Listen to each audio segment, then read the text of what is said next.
Muy buenas tardes. Vamos a dar comienzo a la primera sesión que haremos esta temporada en el Museo de la obra escogida por. Quería, en primer lugar, agradecerles, en nombre de la Dirección Artística del Museo, a la que represento, formo parte de él, soy Rafael Llano, la presencia de ustedes, puntual. La verdad es que en esto de las cosas académicas a veces se habla del cuarto de hora académico, es porque la gente de la universidad somos muy poco formales y llegamos habitualmente tarde. En fin, la sala llena habla de una seriedad, de la seriedad del público, que me alegra y de la que me congratulo. Presentar a Daniel Purroy, tener la oportunidad de agradecerle que él haya querido ser el primero de nuestros invitados en esta ocasión, es una suerte, porque reúne todas las condiciones.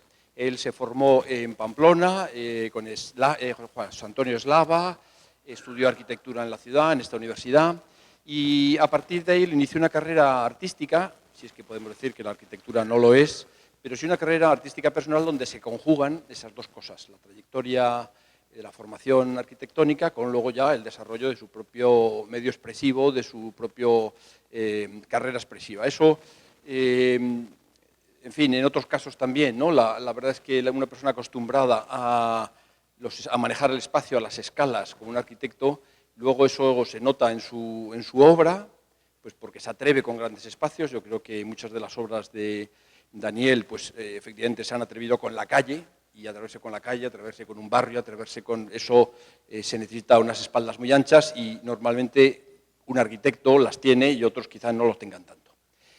Daniel cogió la puerta de Francia, hablábamos de eso, se fue a Francia y unido también, hay una unión entre Navarra y Francia, o hay una confirmación de esa unión, que es tradicional, si no me equivoco, en esta comunidad.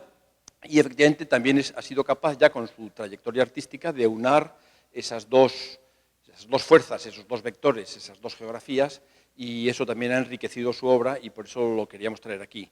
Creo que también hay un aspecto social importante en su obra, un aspecto abierto a la calle, abierto a la gente, al barrio, que eso también nos interesaba oírle y ver cómo esa experiencia que él tiene la va a traer para comentar la obra, la colección de las piezas de Oteiza en la colección de María Josefa Huarte. De un modo que nosotros queríamos también, como un artista, como él, que tiene su propia visión, lee y se aproxima, ¿no?, a esa relación personal que lo fue entre María Josefa, su gusto por Oteiza, su conocimiento de Oteiza, y bueno, como un artista lo ve desde fuera. Daniel me comentaba que él tuvo la oportunidad de conocer personalmente a Oteiza, lo cual también es, fuera, supongo, en sus últimos años, pero eso es también un modo de él personalmente se ha aproximado al personaje que ha sido el creador de las obras de esta sala. No os quiero entretener, estoy seguro de que la exposición de Daniel va a abrir muchos frentes, va a haber muchas preguntas. Hemos acordado que él tendrá 3/4 de hora, 50 minutos de exposición, y luego habrá un turno de preguntas para preguntarle sobre lo que has puesto o sobre cualquier cosa que se os ocurra. Muchas gracias, Daniel, muchas gracias a todos por estar aquí. Vale, gracias, Rafael. Bueno, voy a empezar con esto directamente y... vale, pues lo primero, agradecer al museo, a Rafael, la invitación, o sea, por haber confiado un poco en lo que yo podía proponer. También le quiero agradecer que no está aquí Blanca, que nos ha puesto en contacto. Es una amiga arquitecto, que llevo la obra del museo con Rafael y entonces ella está para mí presente. Luego también quería agradecerle a Nacho Miguelito la información que me ha transmitido antes de lo que yo vaya a decir. O sea que para mí he tenido el trabajo hecho, bastante hecho. Luego le quería agradecer también a Elena Martín, la conservadora del Museo Oteiza, que también me recibió en el museo, me enseñó un poco todo y para mí me dio muchísima información valiosa. Y entonces lo que voy a hacer ahora también viene de ahí. Le quiero agradecer a Juan José Eslava, un amigo compositor, que hizo una ópera sobre Oteiza. Y ayer vinimos aquí y estuvimos analizando un poquito la obra desde el punto de vista de la música, que os hablaré un poquito más adelante.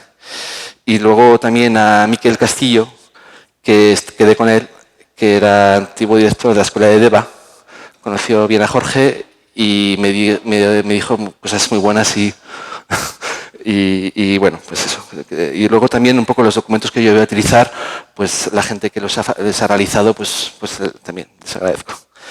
Bueno, lo primero de todo, yo no soy historiador. Entonces, los datos que yo pueda dar puede que sean inexactos o erróneos. No soy especialista en la obra de Oteiza, pero sí que me ha influenciado mucho como artista. Entonces, yo voy a hablar desde mi papel de artista. Entonces, en esta charla, en cierta manera, Rafael me propuso el tema. Me propuso el tema y me pareció muy bien. O sea, es decir, relacionar María Josefa Ugarte con Oteiza, la relación quizás personal, o sea, juntar la vida con la obra del artista, me parecía una forma de acercarse muy interesante, que a mí como artista esa relación con la vida es fundamental. Entonces, he llegado a una serie de conclusiones preparando esta charla, que os la voy a transmitir, que seguramente mis conclusiones no sean verdaderas, pero para mí me sirven como artista. Será mi lectura y mi activación de la figura de Jorge Oteiza. Y entonces, bueno, será un poco cómo yo he podido traducir un poco todo lo que yo he estado mirando, informándome para daros algo que yo he podido interpretar. Entonces, vamos a empezar. Me gustaba esta foto porque está María Josefa mirando la maqueta que le llevó Rafael Moneo cuando estaba preparando el edificio del museo. Y entonces su concentración y cómo está mirando luego con la elegancia que tiene, pues me parecía bonito poderla poner esta imagen de ella. Para hablar de la colección de María Josefa es fundamental también que hablemos de Juan Ugarte, de su hermano, que fue el que conoció primero a Jorge. Juan Ugarte le conoció en el año 54 y él escribió un texto muy bonito, que os lo voy a leer, en el que describe este encuentro. El otro día Miquel me dio un dato que Manterola decía que otro hermano, Ugarte, se encontró con Jorge Oteiza en una estación, no sé si en Irún, no sé dónde, cuando iba en los años 30 al concurso de escultura. Vamos, otra anécdota de la familia que se habían cruzado con Jorge Oteiza. Bueno, entonces, lo que decía Juan Ugarte respecto al encuentro es esto. En la primavera del 54 teníamos ya de meses a nuestra primera hija, que se llamaba como su madre, que creo que es Charo, la mujer de Juan Ugarte. Acabamos de comprar en una singular tienda de antigüedades en la calle del Prado, casi enfrente del Ateneo, que se llama Galerías Altamira, y que vendían de todo. Nuestra primera escultura de Jorge Oteiza en fundición de zinc, un San Sebastián atado a la columna. Yo tenía mis dudas de que fuese auténtica y estaba pensando cómo contactar con Jorge. Me imagino que el propietario de la tienda se había apresurado a su vez de comunicar a Jorge la buena noticia. El caso es que un día sonó el timbre en nuestro piso de la calle Hermosilla y yo salí a abrir la puerta y se desarrolló una escena como de Charlot. Era Jorge que me estrujó la mano. Escultor Oteiza, ya me voy, no quiero molestar. Y empezó a bajar la escalera. Y yo tirando de él y él repitiendo, escultor Oteiza, me voy, no quiero molestar. Cuando conseguí por fin que subiese a casa y se sentase con Charo y conmigo, vio el San Sebastián. Se levantó y empezó a acariciar su escultura. ¡Qué bien estoy aquí! ¡Qué bien! Volvió a pulverizarme varias veces la mano y presentarse militarmente y desapareció. A las 2 o 3 semanas le llamamos y fuimos a ver a su piso de Río Rosas. Subimos y le compramos otras 2 fundiciones, una de latón que representa un hombre con las manos detrás de la cabeza que van a fusilar y que llamamos el coreano, y avisa del coreano, y luego la versión que se hizo después, que está en Pamplona, y la unidad triple y liviana en fundición de zinc también. Y después de mirarla mucho, nos dejamos allí una preciosa maternidad en piedra blanca. Cuando nos montamos en el coche, me dice Charo, nos debíamos haber comprado la maternidad también. Total, que volvimos a subir y tocamos el timbre. Jorge le comentó en el acto a Iciar, vienen a devolver las esculturas y que les devolvamos el dinero. y abrió la puerta todo nervioso. Le dijimos que veníamos a comprar la maternidad y se armó el consiguiente jolgorio. Hacía ya calor en Madrid y cuando abrió la puerta para despedirnos empezó a abanicarnos furiosamente con ella, a grito de «¡Hace calor aquí! ¡Hace calor!». Pues nos imaginamos un poco... Entonces, este es el sitio donde estaba la galería donde compraron la escultura de Oteiza, en la calle El Prado de Madrid. Entonces, he hecho un plano con donde estaban situados los distintos sitios, ¿no? Oteiza vivía en la calle Río Rosas. La galería era esta, que yo creo que Juan Ugarte ya quería conseguir algo de él, porque ya era conocido Oteiza, y entonces por eso dudaba si era auténtica, pero él quería una Oteiza. Y entonces ya se conocieron y empezaron la relación en el año 54. Al lado de Río Rosas había un gran terreno en el que estaban paradas las obras de los nuevos ministerios, que se habían empezado en la época de la República y se pararon por la guerra. Entonces, Juan Ugarte, la empresa Ugarte, llevaban la obra. Y entonces, cuando le conocieron a Jorge, Juan Ugarte lo que propuso fue comprarle una serie de obras y también, sobre todo, instalarle un estudio en el edificio de los nuevos ministerios que estaban en obras. Entonces, eso fue fundamental para él, porque a partir de ahí, Jorge creó la obra más importante, que era todo el propósito experimental. Toda la parte que desarrolló después fue porque Juan Ugarte le cubrió las espaldas, le daba una financiación para poder vivir y trabajar, le puso a su disposición también una persona que le ayudaba a tallar la piedra, o sea, a pasar los puntos, o sea, las técnicas que necesitaba para hacer. Y entonces esta es la obra. Y aquí se ve al lado el edificio que los Ugarte construyeron, se llama Edificio Ugarte, que es donde vivieron. Y aquí es donde vivía María Josefa. Y en internet he visto que es en el año 57 que se hizo ese edificio, pero no creo porque el friso este se hizo en el 56, según el catálogo. O sea, que tiene que ser pues igual el 56. Entonces, eso es ver que nada más hacerse el edificio, ya María Josefa Ugarte encargó este... Eso es. Y justo cuando se acaba de hacer el edificio. Vale, entonces, con imágenes de la época, y este es el estudio que tenía en los nuevos ministerios. Entonces ahí, como veis, se pudo concentrar en toda lo que es la parte de experimentación, que trabajaba mucho con pequeñas latas de conservas y con todo lo que tenía en mano, pero siempre en pequeño tamaño. Y aquí hay una foto en la que se ve una cosa que él escribió, que pone la operación H, que quiere decir Ugarte, porque estaban preparando presentarse a la Bienal de Arte de Sao Paulo, y entonces había que enviar una serie de piezas. Había que enviar 10, él envió 29, creo. Y pone ahí en los viejos ministerios. Se estaba preparando casi como iba a atacar la Bienal, ¿no? Y entonces esta es la presentación, o sea, la exposición que hizo allí y ganó el primer premio. Y bueno, aquí están celebrándolo. Y entonces eso fue muy importante. Y entonces es conocido que hubo un malentendido. A un momento dado igual Oteiza debió rechazar porque fue todo un lío muy a Oteiza. Y bueno, pues eso para él fue muy importante. Entonces volvamos al edificio donde tiene María Josefa, donde vivía, que es este de aquí, y nos acercamos a su vivienda, que era la planta 9ª, que es toda esta parte de aquí. Esta es la vivienda de María Josefa Ugarte, y el dato que me dio Nacho primero y luego Blanca, que estuvo muchas veces con ella enseñándole la maqueta del edificio. Y entonces, este es un plano que hizo Cristian Leahí, y donde tenía María Josefa instalada en su casa las obras de arte. Estas son las imágenes del interior. Entonces, veis un poco, tiene todas las cosas que están en el museo, es lo que ella tenía en su apartamento.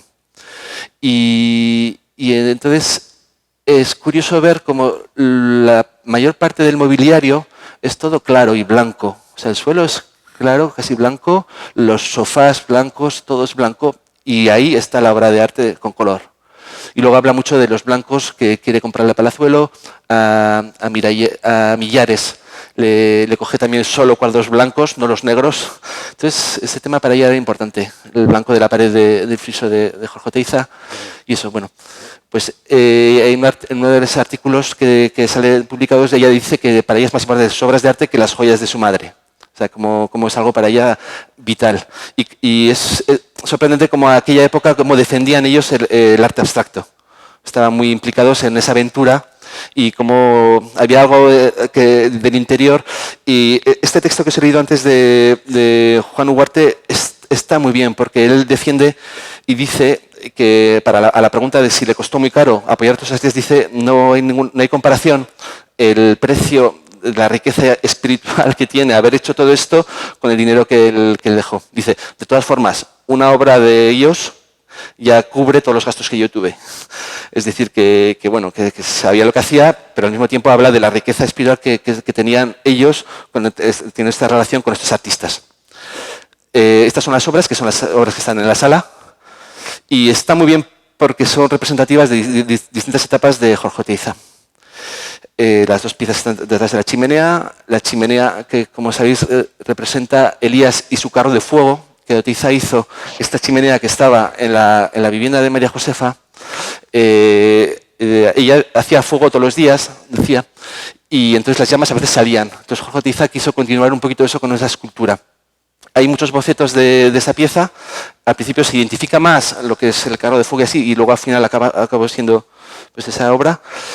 Y luego está el homenaje a Bach, que es esta friso de aquí, que está, a ver, aquí, en el comedor que está ahí a la izquierda. Cuando estaba en su sitio era muy difícil fotografiar, por eso antes de que llegara al museo, en los catálogos las fotos se ven muy mal, y es una obra que no está realmente, yo creo, no se ha hablado mucho de ella, yo creo. Sí, bueno, como os digo, no lo sé, y yo voy a decir un poquito lo que a mí me parece. ¿Vale? Entonces, por eso que habiendo empezado un poco desde fuera, las relaciones en una ciudad, la gente que se cruza, y así vamos a entrar en la obra. Entonces, voy a hacer yo mi pequeña interpretación estética de esta pieza. A ver, vamos a ver. Vale.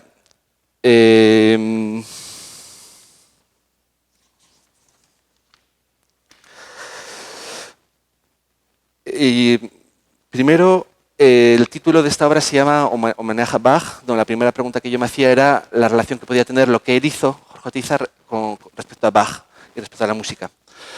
Llamé a mi amigo Juan, que es músico, y le dije, ¿cómo tú analizas esta obra como músico? Entonces estuvimos ayer hablando y comentaba que directamente no había una relación que él veía con una pieza de Bach, toda la obra en sí. Había elementos que sí, que podían tener relación. Entonces os voy a mostrar un pequeño vídeo que tengo aquí, que le hice, porque me parecía importante compartir con vosotros un poco lo que él podría decir. Es un vídeo totalmente improvisado, entonces él si se lo hubiese preparado igual, pero yo creo que merece la pena. Y sobre todo que dio pie a este encuentro entre él y yo cara a esta pieza, ¿no? Entonces, y la parte de música. Yo luego pasaré a lo demás. Si partimos de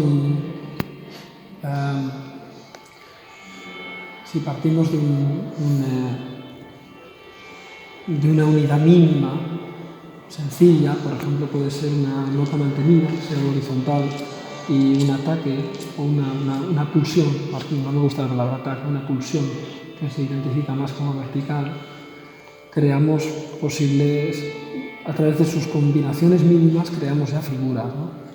Y esas figuras a su vez van a abrir la posibilidad del hueco, como lo tenemos aquí, ¿no? Entonces, a ver si lo intento de manera improvisada.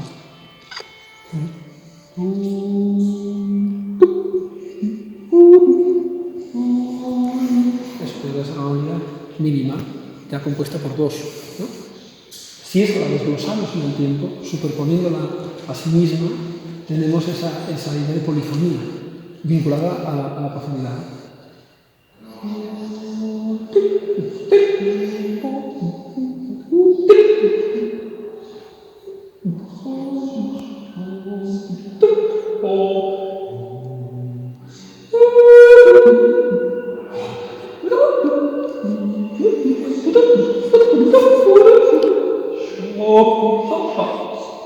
Claro, con la voz, primero de todo, que no es muy útil, pero puede servir a nivel de maqueta. En el caso de la música, que ocurre un poco lo mismo con las suites para violonchelo de Bach, o hacemos polifonía realmente, a base de tener distintos instrumentos, distintas fuentes sonoras, o podemos realizarla con un instrumento, con una sola fuente, de manera metafórica, que es a lo que yo estaría limitado ahora, con la voz. Es decir, a sugerir aquellos elementos suficientes para que la imaginación del oyente los enganche y tenga esa sensación de profundidad. Es verdad que en el caso de Bach lo que tenemos es la polifonía virtual no solo la polifonía virtual que surge en las líneas de la suite para violonchelo, sino más interesante la posibilidad que él tiene de, sin discontinuidad, salir y entrar de esa situación polifónica. Es decir, que en Bach la polifonía no es una superposición de líneas, es un estado emergente que se produce como difracción de una línea melódica en varias más sencillas. Y esa tensión entre una realidad instrumental, que es el cello, que tiende a ser uno solo, y la difracción, que en el caso de Bach lo obtiene a través de la separación de registros y de la continuidad temporal de los registros y del cuidado de la curva del misma y la articulación de las inflexiones de la frase, pues es una resistencia, es un elemento que tiende a ser varios, pero se resiste en una goma, ¿no? Y esa resistencia es la que está vinculada con la experiencia espacial en música. La sensación de profundidad, no perspectivista, la sensación de profundidad en el sentido de creación de un espacio habitable. Pero creo que aquí hay bastante de eso. Bueno, perdona que el sonido no está muy bien, pero para mí era importante eso que podría decir Juan respecto a punto de vista de la música. Os leo rápidamente el libro que hizo Elisabeth Echeveste sobre Otiza y la música. Dice que Bach era el compositor barroco que más le interesaba a Otiza. Para Otiza, el influjo de este compositor llega hasta el siglo XX, a Schönberg y a la escuela dodecafónica, a la pantonalidad y al jazz, todos en deuda con un Bach que hace resurgir el diatonismo, enriquecido con la... Bueno, entonces, habla como Bach lo relaciona con la música del siglo XX. Entonces, os quiero enseñar un poco los trabajos que él hizo para preparar este boceto. A ver, vamos a ver. Y entonces estos son los bocetos, que yo creo que aquí él trabaja en formato pequeño y entonces esto lo tiene más controlado. Entonces así que hace más lo que quiere aquí. Estos son los pequeños bocetos, como veis, y él llama ejercicios de serialismo y tensiones. O sea, le interesaba mucho más lo que es la música contemporánea, ¿no? Del siglo XX. Entonces, ahí toda la pieza entera, como veis, yo creo que es más una obra en sí que él controla, que él domina, abierta y que se puede corresponder más a una composición, o sea, una composición entera en cada una de las piezas. Lo que pasa es que yo creo que cuando pasa a este gran formato ya no es lo mismo. Y entonces, Otiza siempre necesitaba trabajar en pequeño y la parte de hacer la escultura más grande tampoco es lo que le interesa realmente. Entonces, ¿qué pasó? Que yo creo, eso es lo que yo os decía, que es lo que yo interpreto, que no sé si es así, pero bueno, para mí me parece que es interesante que él tenía que hacer bien este encargo, porque la familia Huarte para él era fundamental. Entonces, no podría arriesgarse a experimentar lo que él podía hacer en un formato pequeño. Entonces, era muy grande. Él hizo este mural. Aquel, en teoría, creo que no lo hizo él, que hubo alguien que le ayudó, viendo cómo él trabajaba. Sí, eso es. Entonces, esto lo hizo él y entonces tenía que resolver esta pared. Entonces, no quería equivocarse. O sea, entonces, yo creo que aseguró. Y entonces se comportó aquí más como pintor, más que como escultor, como hizo en las pequeñas piezas. Aquí yo creo que necesitó apoyarse más de estrategia de pintor. Y entonces, para eso estudió... Tenía en mano, como siempre estaba hablando con las vanguardias, los pintores de las vanguardias que eran Kandinsky, Mondrian y Malevich. Entonces, yo creo que lo que aparece en este mural, ¿veis estas piezas de aquí? para mí yo creo que ha utilizado muchos elementos plásticos que ya tenía Kandinsky. O sea, esta especie de formas triangulares, esta especie de cuadrículas y todos estos elementos. Entonces, él utilizó estas cosas que utilizaba Kandinsky para hacer este mural. Lo que pasa es que, evidentemente, se apropia de eso. Es decir, que lo que va a hacer va a hacer una Oteiza.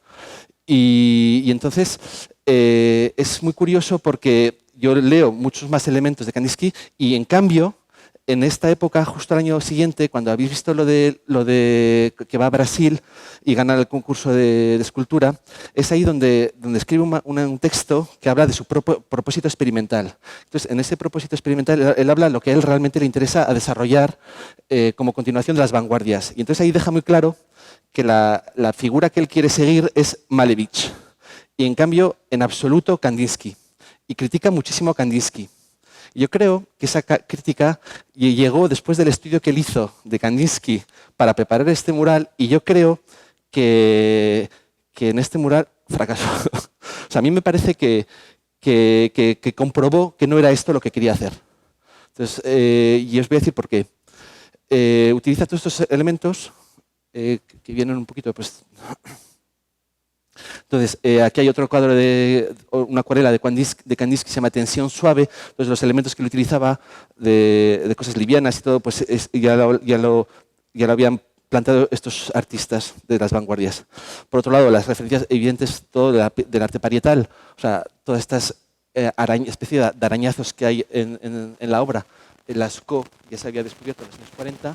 Entonces hay formas un poquito geométricas abstractas que están un poco también en el mural, ¿no? Estos elementos de aquí, pues a mí me recuerdan muchísimo un poco a todas estas cosas que hay aquí.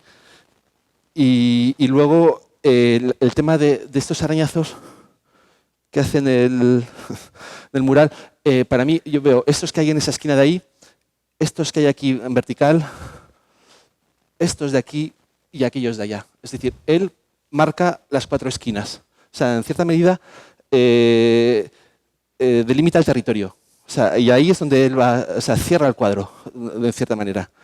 Y luego, una cosa que os hablaré más adelante, una citación, pero entonces me imagino cómo hablaba con María Josefa, pues, de las vanguardias, que María Josefa también le interesaba mucho, y entonces yo creo que se divertiría con ella, y todo este elemento gráfico de aquí, a mí me recuerda muchísimo a la Chalaparta. Entonces no sé si era así, pero a mí me imagino a Tiza diciéndole a María José, sí, vas a ver, vamos a poner una Chalaparta Bach y tal, y entonces plásticamente le sirve.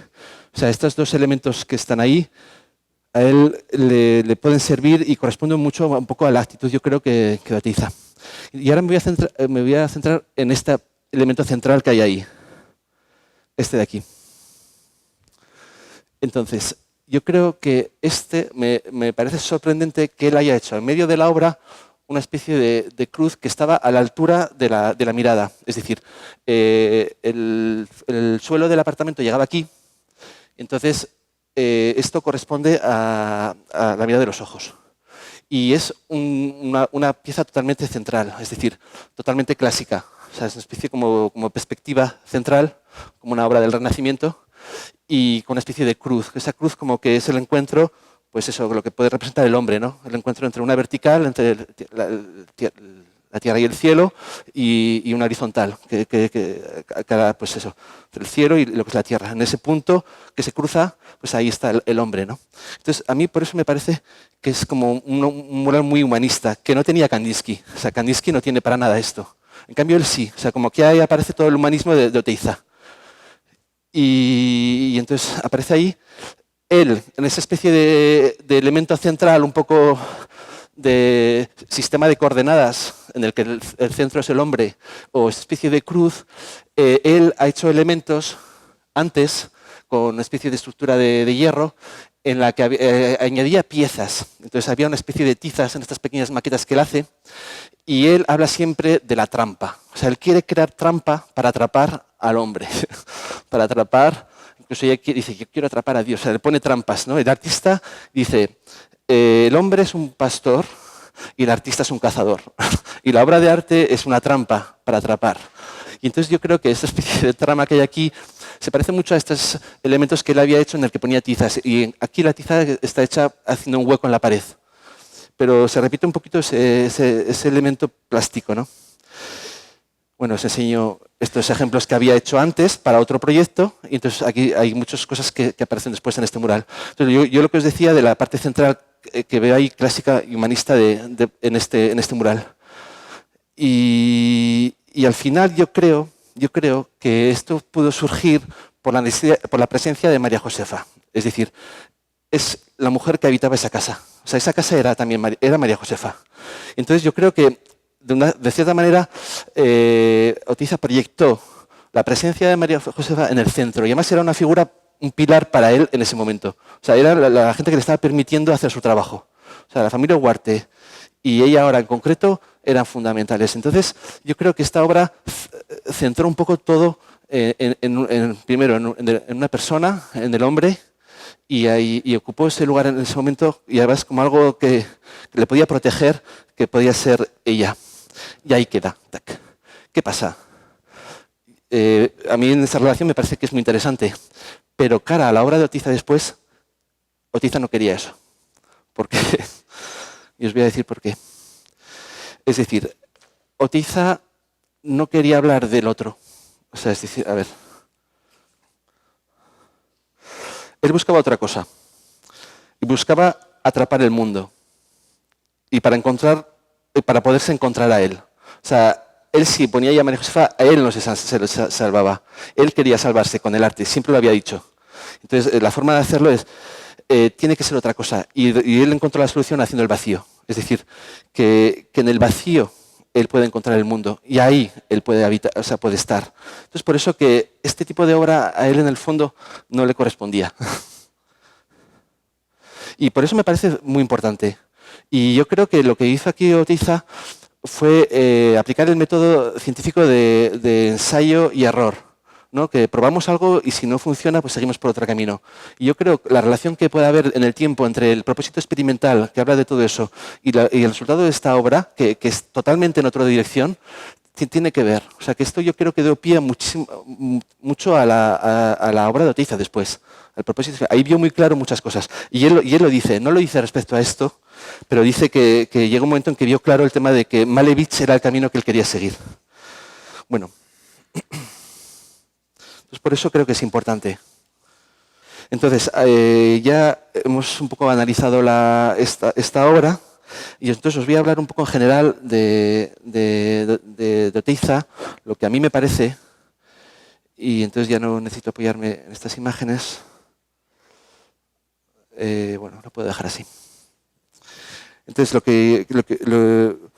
que habéis visto aquí, que se ha apropiado de lo que es bajo, lo que sea, poniendo la chalaparta. Entonces, eso siempre era, porque lo real siempre será él, es decir, es cada uno de nosotros y con lo que somos, o sea, con nuestras particularidades. Entonces, tiene una visión universal, pero siempre será a partir de algo muy concreto, de alguien en un sitio, ¿no? Entonces, os voy a leer, podría decir que esta parte era la vida de María Josefa en la obra de Jorge Oteiza, que corresponde al título, y luego el otro título era la vida dentro y fuera de la obra de Oteiza. Entonces, vamos a ver. Oteiza, para poder llegar a su propia vida, como os decía, ha tenido que atravesar muchas cosas que están en el mundo. Entonces os voy a leer un extracto de varios textos de él, que él era impresionante la lucidez de lo que decía, ¿no? Entonces, vamos a ver. Comenzaremos, es él el que habla. Comenzaremos esta reflexión con objetividad. Yo, a los 21 años, en 1929, decido entregarme totalmente al arte. En nuestro país se habla de un renacimiento vasco, pero artísticamente no hay nada, o casi nada. Atraso cultural y falta de información de lo que sucede artísticamente en el mundo. Pero en el mundo se está elaborando un arte de proyección internacional que ha partido de Cézanne. Concretamente, la fecha es 1905, teoría de la relatividad restringida de Einstein. Cambios radicales en la naturaleza científica de los descubrimientos. Esto es lo que está pasando en el mundo. Y dice, yo comprendo la complejidad cultural de nuestro tiempo, la relación íntima, la interacción de unos campos de conocimiento con los demás, la dificultad de información de todo lo que sucede en el pensamiento contemporáneo, las limitaciones personales del artista para esta averiguación, pero intento estar lo más vigilante posible. Me incorporo a las últimas tendencias en arte y trato de ir anotando mi experiencia personal y mis ideas. En 1958-59, a los 30 años de entrega total al arte, me encuentro con una escultura espacialmente igual a cero, como un vacío, nada. No sin nada, concretamente con nada. Intento proseguir y me doy cuenta que la línea experimental en la que trabajaba está cerrada y concluida. Entonces, en este texto, al principio, si os acordáis, él dice que cuando él empieza, dice no hay nada. O sea, utiliza la misma palabra. Y dice, pero es la nada. Y acaba el texto diciendo que le acaba con nada. Y es su nada. O sea, él ha hecho un paso muy importante que ha sido, en una situación en la que se encontraba, ha trabajado con una cierta estrategia y una cierta inteligencia para llegar a apropiarse de esa nada. Y esa es la suya. Y ahí él tiene un lugar. Entonces, hay otro texto, entonces sigue, que habla de la experiencia personal.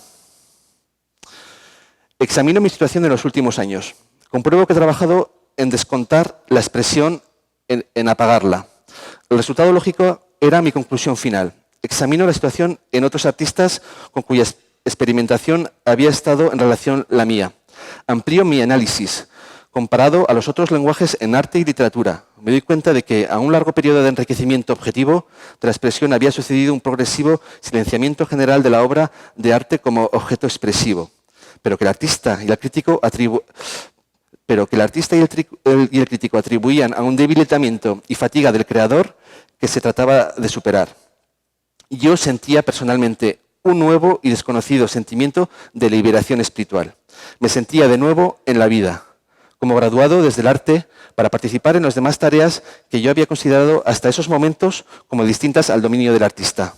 Me refiero concretamente al comportamiento político en la transformación de la vida y de la sociedad, fundamentalmente en la transformación de las estructuras de la educación. Me encontraba en posesión de una nueva sensibilidad para la vida que debía al arte. Y que el artista, me pareció comprender cabalmente esta misión social del arte, debía transmitir a los demás. Pero el artista, que se había ocupado de ir desalienando todas las zonas oscuras de la realidad y de la vida, había caído en la última de las enajenaciones, la del propio dominio del arte, del que se obstinaba en no salir.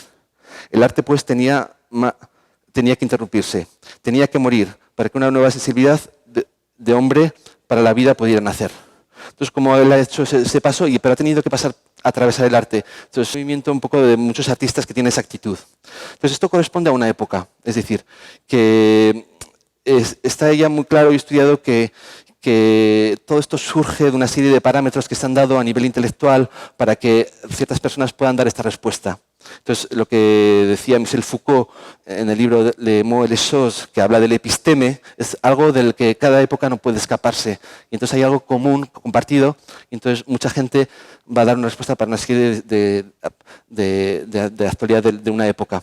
Hay otro libro también importante que en el año 1962 que hablaba de las estructuras de las revoluciones científicas, que explicaba cómo se preparaba una revolución científica. Entonces son parámetros que se van colocando para que pase algo. Entonces Oteiza formaba parte de eso. Entonces, para él es muy importante, como he visto, el tema de la ciencia. Entonces os voy a dar hablar un poquito de ese tema, porque luego va a servir. Vamos a ver. Entonces, él ha comentado que el punto de partida era el año 1905, con Einstein. Entonces, Einstein, con la famosa fórmula de la energía igual a la masa por la velocidad de la luz al cuadrado, hace corresponder la masa con la energía. Entonces, Oteiza llega un momento en el que habla de que quiere pasar un tipo de escultura de masa a un tipo de escultura de energía. Pero no es teoría, o sea, es realmente una forma de entender la vida, ¿no? El mundo. A ver, os voy a leer una serie de textos. Oteiza, alumno rebelde, se enfrentó continuamente a sus mentores. Bueno, la relación que tenía Oteiza con la ciencia, que se apoyó mucho para transmitir sus ideas.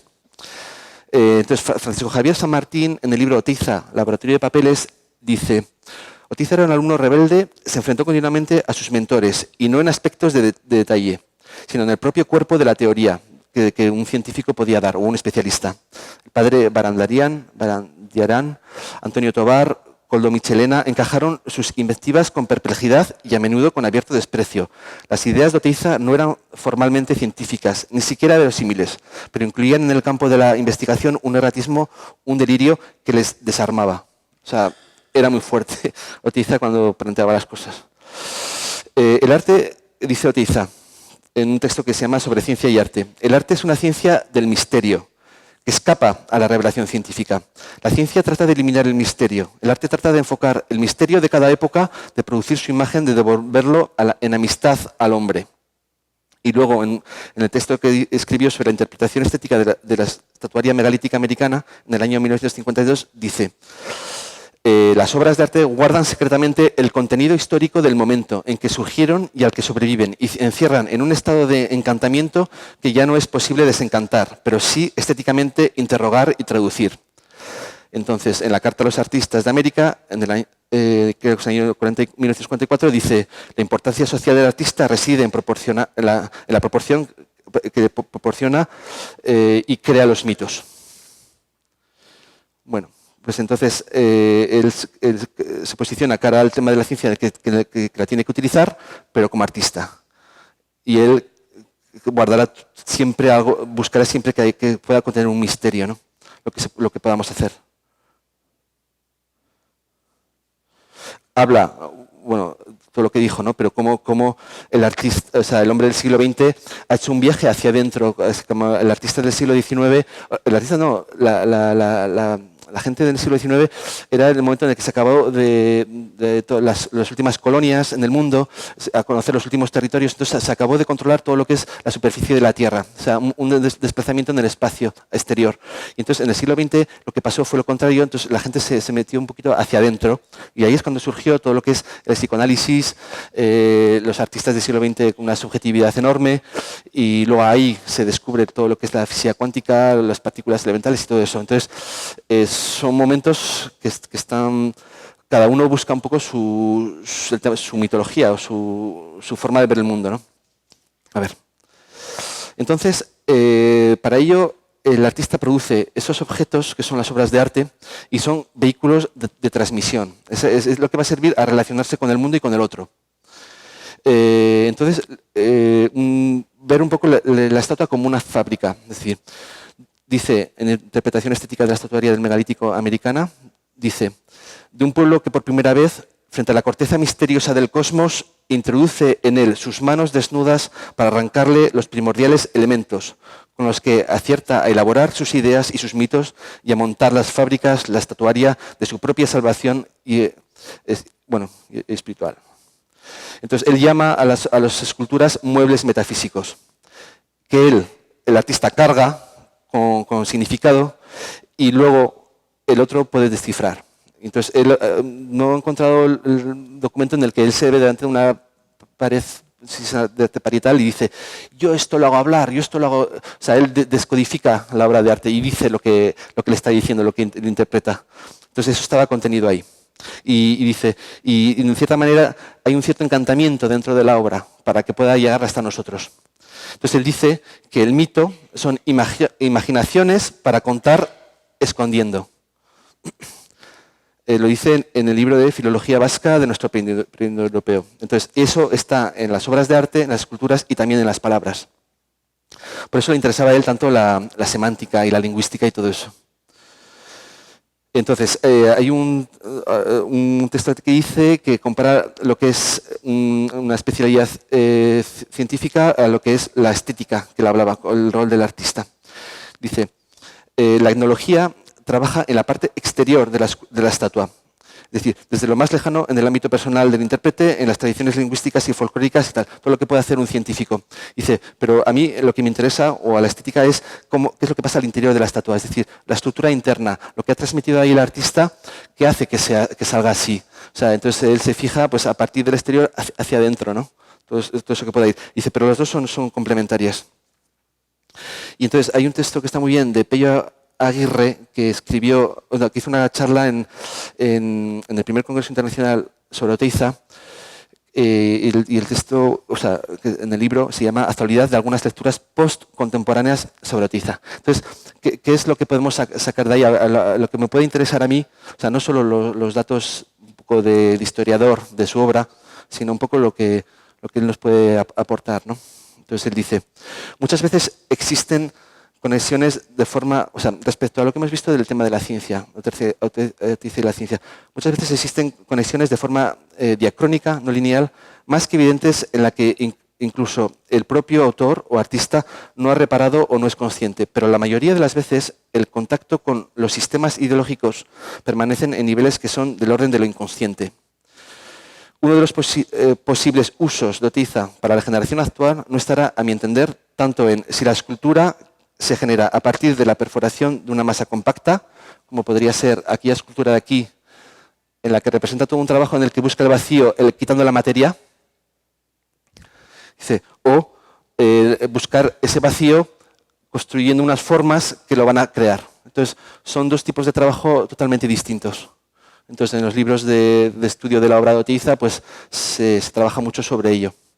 Y dice, eso es, bueno, pero es más importante como la prevalencia del método que él pone de método de pensamiento dialéctico, de superación de conceptos binarios en la configuración de una estética enraizada en la contradicción. Cómo él ha hecho que con una actitud ha sabido juntar una serie de cosas y transformarla en otra. Entonces podía haber sido esto como podía ser otra cosa. Entonces ha sido un poco la actitud que él ha tenido, ¿no? Y entonces, Pello de Aguirre cita a Slavoj Žižek, que a su vez cita a Theodor Adorno, que a su vez cita a Kandinsky, que dice, en 1912 Kandinsky escribió, un artista, una vez encontrada por fin su forma, piensa que ahora puede seguir produciendo la obra en paz. Desafortunadamente, suele no advertir que a partir de ese momento de paz, muy pronto empieza a perder la forma que por fin encontró. O sea que aunque encontramos algo, siempre lo vamos a volver a perder. Lo mismo ocurre con la capacidad de entender. El artista no vive del stock acumulado. Cada idea es un campo de fuerza. Y así como el contenido de verdad de un juicio no puede divorciarse de su ejecución. Las únicas ideas verdaderas son las que trascienden su propia tesis. O sea que por mucho que lleguemos siempre a algo, siempre lo volvemos a perder. Entonces es cómo podemos activar eso o trascenderlo, ¿no? Para que quede. Entonces por eso a mí me interesa mucho todo lo que son los... vamos a ver. Y llego ya al final, o sea, no sé cuánto tiempo. No. Vale. Entonces, dice este autor, Pello de Aguirre, que se ha citado ahora, dice, sería bueno hacer efectiva la consigna operativa de Gilles Deleuze, a partir del ejemplo de Oteiza. Y Gilles Deleuze, el filósofo francés, decía que sería un buen ejercicio imaginar un Hegel barbudo y un Marx afeitado. O sea, esta especie de desplazamiento que siempre hacía Oteiza, sería muy bueno que son herramientas que fuéramos utilizando, aprendiendo y utilizando, ¿no? Que ahí es donde él ve más el interés de lo que nos puede aportar, lo que podamos hacer después. Vale, pues entonces yo lo que quería decir es eso, que al final, para mí, ahora ya os digo un poco cómo veo las cosas, que la única cosa que es realmente real es cada uno de nosotros, ¿no? O sea, nunca seremos el otro, sino que esta verdad en sí mismo. Entonces, estamos separados del otro y entonces nosotros hemos tenido una relación que viene de antes con la gente, una herencia personal, familiar y todo eso, entonces, en la que se nos ha transmitido algo. Y a partir de ahí que necesitamos también relacionarnos con el otro. Entonces hay un movimiento de transmisión en el tiempo y hay un movimiento de relación en el espacio. Entonces hay esas dos cosas. Entonces, para las dos, eso se hace siempre a través de algo, de unas palabras o de unas cosas. Entonces, el artista es, o incluso, o sea, cualquier persona normal cuando habla, o sea, ¿qué es lo que pones en lo que tú transmites para que el otro lo pueda recibir? Entonces, eso para mí es toda la vida, ¿no? Lo que estamos haciendo. Entonces, el artista trabaja muchísimo esa transmisión. O sea, cómo le puede dar forma a algo que él quiere transmitir. Y le da una proyección un poquito mayor que simplemente a la persona con la que va a convivir. Entonces, la cuestión es esa al final. ¿Cómo podemos hacer esa transmisión? Entonces, para hacer esa transmisión, Oteiza da muchas claves.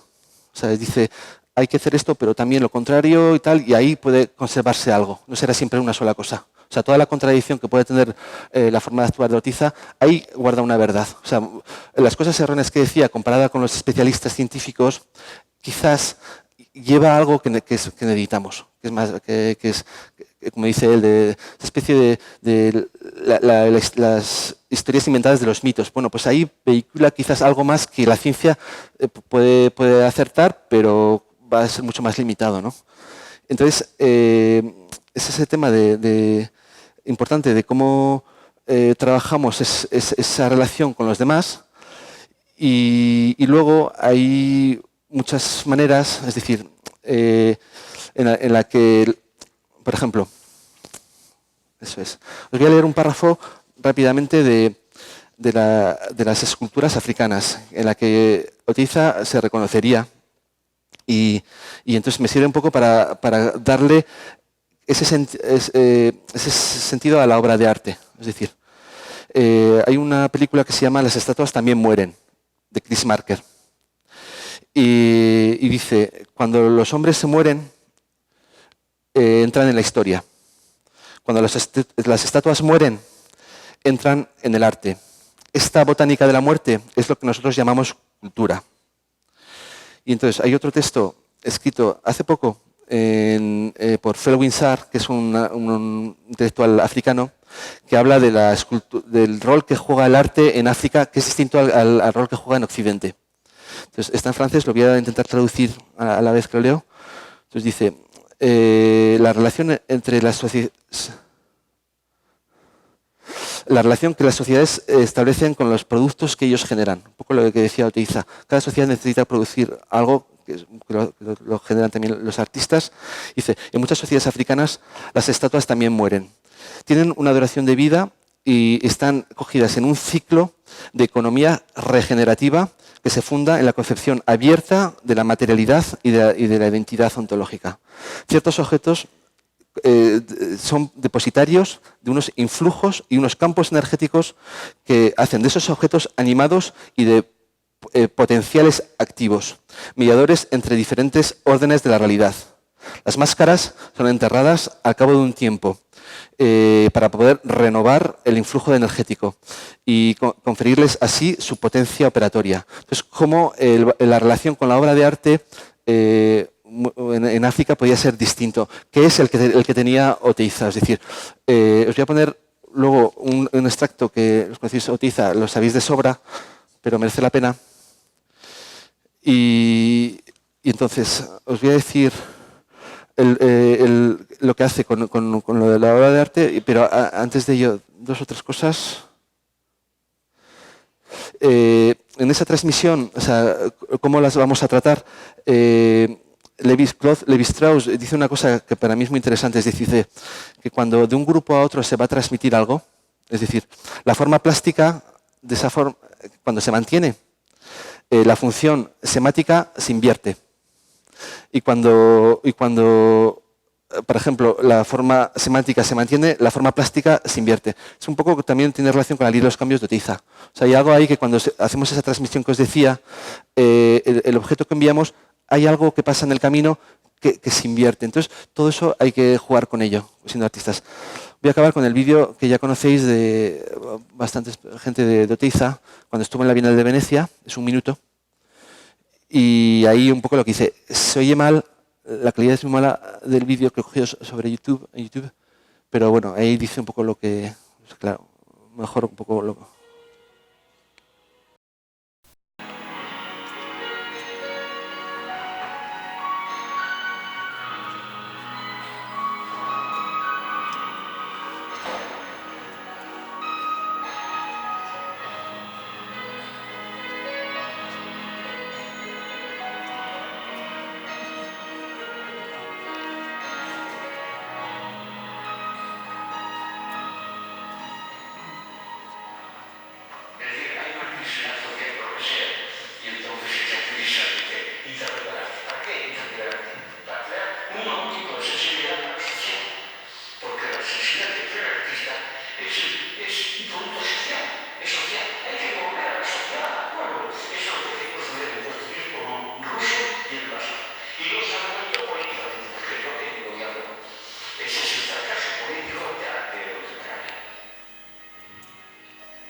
Bueno, que ella, como sabes, quiso que esta colección estuviera expuesta al público, que no estuviera en su casa, sino que estuviera, sobre todo, pues eso, expuesto a los pamploneses, en fin, a todo el mundo. Y bueno, lo que tú has hecho yo creo que sí que tiene absolutamente todo que ver con su deseo, que es que realmente es casi como si nos hubiéramos sentado en su casa, en ese comedor que has puesto, donde la pieza nos hubiera quedado aquí, tiene la misma luz que aquí. Y eso que has contado de ese centro, ¿no? Donde seguramente Oteiza también encontró un punto de equilibrio, o sea, cómo María Josefa podría ser un punto de equilibrio donde, bueno, su vida, su arte, su trayectoria encontraba un descanso para luego... Bueno, me ha parecido muy bonito y insisto que me parece que ha sido una oportunidad para todos muy, muy interesante de sentirnos cerca de María Josefa y de sentirnos cerca de la relación entre Oteiza y María Josefa. Yo tengo algunas preguntitas, pero me gustaría que el público, si las tiene también, o que haga sus comentarios, en fin, paso la palabra al público por si hay algún comentario, alguna pregunta que hacer entre vosotros. Paso el micrófono. Le quería preguntar que si todo lo que nos ha contado como artista que es, ¿en qué fase se encuentra de todo lo que ha dicho que usted se ha pasado? ¿Cómo? Si ¿Perdón? usted ha pasado por todas esas etapas como artista, No. de ese vacío de luego lo interpretó, ¿no? O sea, lo ha interpretado porque lo conoce a él, pero usted misma ha experimentado esas experiencias que dice que ha experimentado Otercia. Hay cosas que dice que sí que las he experimentado, efectivamente, que me ha marcado un montón, como a todos los artistas aquí en Pamplona, pues no, o bueno, en el País Vasco o en España, lo que sea. Pero sí que ha habido cosas que por mi bagaje personal y artístico me hablan más. Es decir, eso que dice él de que la solución está fuera, en el otro. Es decir, hay algo ahí que se hace con el otro y se crea un vacío para que ese otro pueda caber. Entonces, a mí es como he construido mucho mi trabajo de artista en esa relación. Es decir, que para mí es fundamental, o sea, la relación con el mundo es con el otro. Y o sea, para mí construir con la alteridad es fundamental. Entonces, por eso cuando Oteiza habla de que esto me sirve a mí para la vida, para ir hacia el otro, pues sí que me dice muchísimo. Sí. Muy bien, ¿hay otra pregunta? Gracias. Hola. Bueno, yo quería saber, que he llegado un poquito tarde a la charla, si la influencia es más bien del pensamiento de Oteiza en tu, a lo mejor, concepción del mundo, o se traduce también formalmente en tu obra. No, formalmente no, pero plásticamente Oteiza es una pasada, ¿no? O sea, la elegancia formal que tiene. Sí. Y sí que me ha marcado mucho, pues, como yo puedo, la gracia de un dibujo. Pues sí que hay algo ahí que viene, ¿no? Y como dice arquitectura, sí que hay elementos de geometrías y cosas así que sí. Pero al final es secundario para mí. Vale. O sea, lo que quería saber, o un poco mi pregunta, es que no sé cómo explicarlo así muy bien, es si realmente consideras que tu lenguaje actual está más influido por el pensamiento Sí. de Oteiza que por su obra. Totalmente. Vale. Sí, y para mí me lleva mucho más lejos. O sea, es un motor en el que es la mecánica. O sea, y que para mí es fundamental y es lo único que me interesa al final. O sea, es decir, muchas cosas que he hecho como artista es que me da igual el resultado. Lo que dice él al final, dice, ¿qué coño esto? Yo ya me he hecho, hombre, esto es el resto. Como dice, esto es el cadáver. O sea, como casi las obras de arte son las cosas que van quedando en el camino y ya no te pertenecen. Entonces, es totalmente, es decir, me interesa mucho más colocarme en la etapa anterior, en la realización de algo. Y eso es como en la mecánica del mundo. Ahí es donde quiero estar, no en la forma final. Eso ya no me interesa. ¿Por qué? Porque ya está obsoleta. Antes de que llegue a formalizarse, ahí es donde yo quiero moverme. Y eso para mí es fundamental para vivir. O sea, y lo que hay, desmontarlo para volver a montar, ¿no? Entonces, un poco como la herramienta, la mecánica, eso, ¿no? Vale, gracias. Presentación que conociste a Oteiza personalmente y que lo trataste. No lo traté. Yo estuve con él un día, gracias a Isabel Cabanillas, que nos puso en contacto, que ella le conocía y Antonio Sala también, y yo fui con Clara, la hija de Isabel y Antonio, a una mañana o una tarde, no me acuerdo, a verle. Y estuvimos con él, le enseñé mis dibujos de arquitecto y estuvo muy bien. O sea, Quería que nos contases cómo fue esa experiencia. Bueno, pues nos recibió muy bien. Hombre, como cogía a los jóvenes y estuvimos en su casa, nos habló pues, de muchas cosas, hablamos de los dibujos, decía las cosas de hoy en día y tal. Entonces, esto fue muy rico, ¿no? O sea, como nos imaginamos de él. Y luego ya enseguida Iciar nos dijo, venga, fuera, dejarle tranquilo y tal. Entonces, fue solamente eso. No, es verdad. John Cage sí que hacía especie de partituras que decía, pero que eran más dibujos. Entonces sí que plásticamente quería un poco traducir lo que él quería crear en música de forma también gráfica, ¿no? Sí, pero la interpretación del lenguaje musical. Sí, eso es. Que un artista plástico pueda, no sé, no lo sé, es verdad. Cuando yo veía, por ejemplo, un cuadro de Monet sobre la catedral, no sé, no me acuerdo de dónde es, de Reims, o no sé dónde es, me parece una música de Bach, esa pintura. O sea, cómo él construye con los colores. Entonces, de forma indirecta, sí, como una especie de forma de hacer, ¿no? De construcción, tac, tac. Una transcripción directa de una obra en concreto, no lo sé. Muy bien, Daniel, pues creo que hay que irse. Como el museo todavía tenemos un rato para pasillear, pues podréis hacer más preguntas, estar un rato con Daniel. Y la verdad es que yo me voy muy contento. Ha sido la primera, me gustaría que no fuera la última y que siguiéramos en contacto por mucho tiempo. Muchas gracias, Daniel. Gracias.